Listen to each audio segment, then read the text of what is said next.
Tanggal 20 Februari 2023 pukul 20.00 WIB yang mulia di Rumah Sakit Medika Permata Hijau. Hari Rabu. Di Rumah Sakit Medika. Iya. Baik. Pada saat itu saudara bertugas atau? Saya bertugas di ruang IGD rumah sakit. Waktu itu anak ini datang ya, tiba. Sehingga saudara melakukan pemeriksaan. Benar. Yang saudara tuangkan di dalam visum et repertum berkaitan dengan anak ini, apa yang saudara temukan di situ? Korban datang tidak sadarkan diri dan keadaan umum sakit berat. Korban datang dibawa oleh orang. Beliau mengatakan orang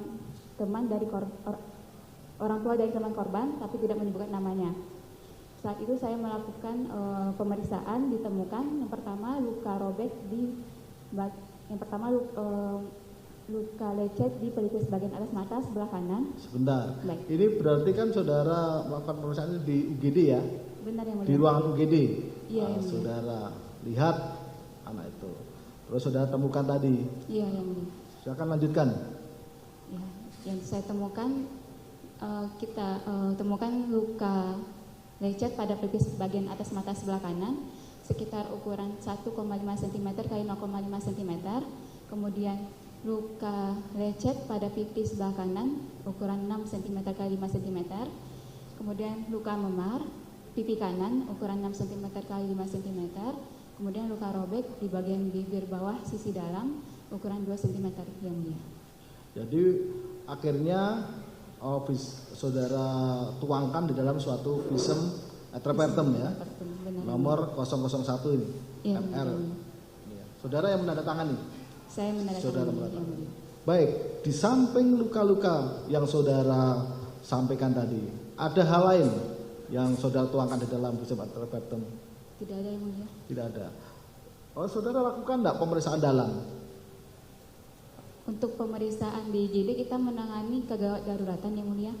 Jadi yang pertama sekali itu memang kita nilai kondisi pasien memang tidak sadarkan diri dengan kesadaran kita sebut skala klinisnya itu DCS. DCS pertama kali itu saya nilai 10 yang mulia.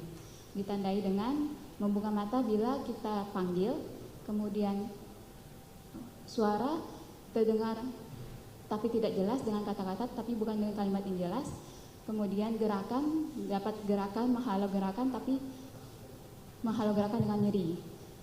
Kemudian setelah saya nilai dari luar dulu, ditemukan yang saya sebutkan barusan. Kemudian sebagai dokter umum kita memberikan penanganan awal dan pemeriksaan lanjutan seperti laboratorium, CT scan, dan saran rawat inap di bagian ICU. Akhirnya kan ada pemeriksaan lanjutan. Iya. Ada lab juga. Iya. Hasilnya saudara baca? Saya baca. Apa yang dihasilkan dari lab? Dari hasil lab ditemukan bacterial infection atau infeksi bakteri pada darah korban. Kemudian pada CT scan ditemukan dari hasilnya tidak ditemukan kelainan pada otak ataupun perdarahan di dalam otak ataupun tidak ditemukan retakan atau kita sebutnya patah tulang di tengkorak. Ditemukan bekuan darah di bagian bibir dan tampak penebalan dinding pada sinus, dok. Yang mulia. Untuk otaknya sendiri, kelihatan enggak di CT scan? Dari hasil CT scan tidak ada tampak kelainan, hanya kelainan pada bekuan darah di bibir dan penebalan pada sinus dari kami, yang mulia. Anak ini kan waktu itu pingsan, atau bahasa medisnya koma menurut saudara? Dalam bahasa kedokterannya kita sebut ini delirium yang mulia, penurunan kesadaran. Bisa merespon tidak? Merespon saudara mungkin supaya biar merespon dengan panggilan ataupun dengan peraga tertentu, bisa merespon enggak? Dapat saya jelaskan yang mulia, pertama kali korban datang, respon pada matanya, saya suruh buka mata, ini kita sebut dengan E-nya 3. Kemudian kalau tidak saya panggil, kemudian menutup mata, jadi ini E-nya nilainya 3. Kemudian verbal atau bicara tapi tidak jelas, hanya kata-kata, ini V-nya 3. Kemudian motoriknya bisa menghalau dengan bila diberikan nyeri, ini PM-nya 4, ditotalkan semuanya 10. Kita sebut di bidang kedokteran ini delirium atau penurunan kesadaran, Yang Mulia.